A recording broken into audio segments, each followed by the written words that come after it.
About the dispersive or return electrode. So go ahead and look at your station and pick up that and go and open it up. And if you look on the outside of it, it says REM. Okay. My first question for you is like, what percent of the pad really needs to be in place for it to work properly? So let's go ahead and test that. Let's see what percent of the pad. So I'll do it and then you guys try it. So here's the pad, and I'm going to put it on my arm. All right. So once I put it in fully, you should see the return electrode monitor turn green. See over here on the far side? It should turn green. And as I pull it off longitudinally, it should eventually give me an error. So let's see what percent of the pad needs to be on before it gives me an error. Still green. Okay, so that's the percent. About 50%. All right, so give that a try. So pull it off this way. See at what point is that error? A little less. See that? A little bit less. All right. So what's that all about? Why is it that it's less one way and a lot more the other way? Surface area.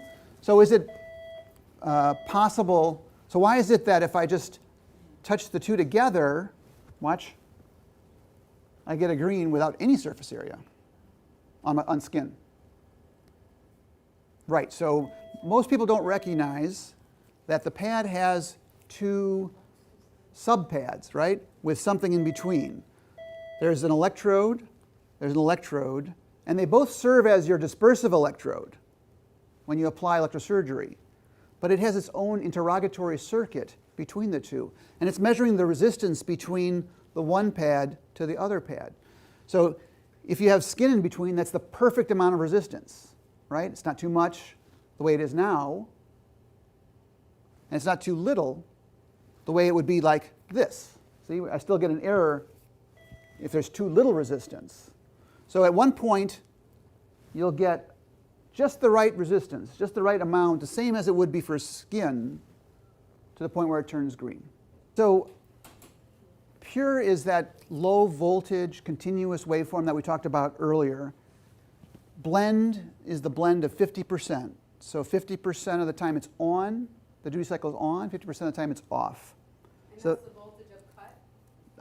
On the setting of cut, that's right. So if I were to make the 50% of the time it'd be on 70, 50% of the time it'd be off. All right. On the other side you see fulgurate, which is the coag setting of 6% on. In the spray, it's only 4% on.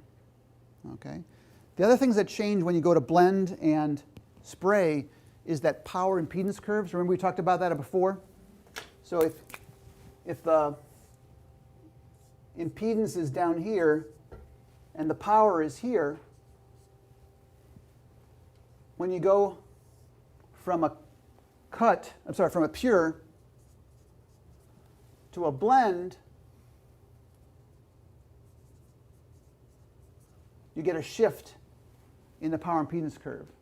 So in other words, it stays on longer, creating more of a tissue effect. That's also true when you go from fulgurate to spray. It shifts the power impedance curve to the right, so it stays on longer. So it wants to spark across more dramatically. Now let's demonstrate the different tissue effects. So let's go with vaporization, fulguration, and desiccation. So to do that, we're going to activate, pull it through the orange, and vaporize. This is all with cut, right? Yes. I know, but it slips. So you should see areas where it's completely clean, and that's the typical vaporization. Then demonstrate fulguration by activating,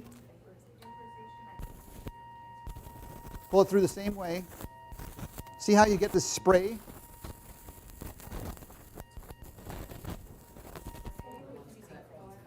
So now I want to demonstrate the different desiccation techniques. So take your pencil. We should have similar settings, 90 and 90. I want you to hold it on the orange in a different area, and I want you to hold it with a large surface area, like this. Okay? And then we'll activate 1, 2, 3, 4, 5, 6, 7, 8, 9, 10, 11, 12. Okay? So that was with using the cut. And now I'm going to do the same thing with the spray. 12 seconds. 1, 2, 3, 4, 5, 6, 7, 8, 9, 10, 11, 12. Okay? So while they both are desiccating, right? They're both desiccating, there's a difference. If you take a scalpel, and you cut it, okay? If you cut it lengthwise,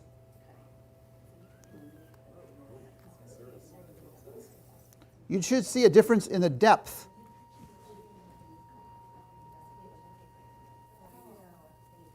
The cutting cut deeper. Exactly. The spray is just superficial. Yeah. Right. So here's desiccate using cut waveform. Here's desiccate using the coag waveform. See the difference? So why is it that when we grab a bleeder with a hemostat and we use the coag waveform, we hear all of this great audio, right? It's like crackling and popping and sounds really exciting. Whereas when you hit the cut waveform, it's like this, it's not working, like turn it up, what's wrong with this thing?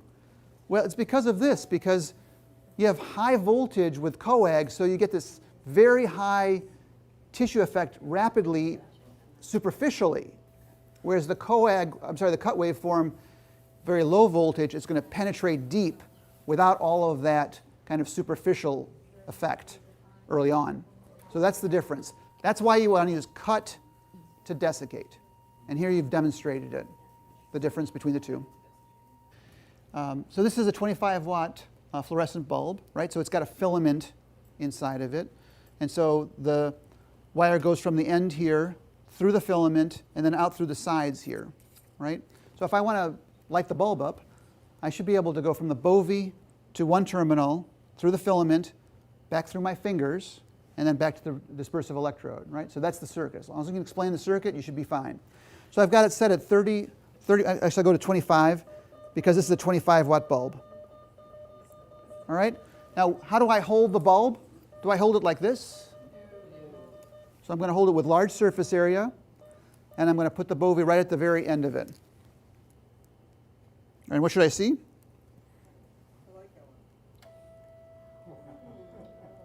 Okay. So if you want to be really brave, you put high chun in the circuit. We have to. So now where's the circuit, right? Let me make some contact. Yeah, we're holding on for dear life. So it's going to go through here, through the filament, through high chun, through our hands, and then back to the dispersive electrode. All right. All right. Ready?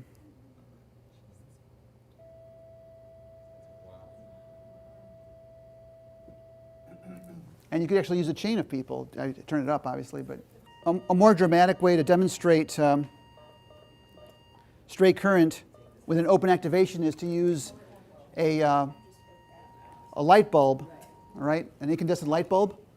So incandescent light bulbs have like this phosphorus coating on the inside of it, and when the mercury gas inside of it is activated, then it interacts with that phosphorus to make it turn white. So if I wrap this around, we can activate that mercury inside and go with cut. You don't really see much. That high voltage coag setting, much more dramatic effect. And then unwrap by one, okay? You still see an effect.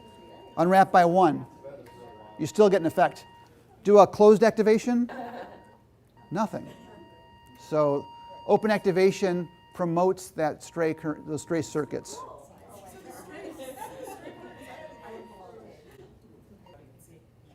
Again, you can do sort of a similar thing, but talking about jewelry. So you can also demonstrate a similar thing. Again, if I'm getting stray current, if I wrap the wire around my arm and get some stray current going through me in an open activation, I can use jewelry to demonstrate a tissue effect. So here's my wedding ring. So if I use coag, 60 watts, and a stray current, so open activation, I can see a tissue effect.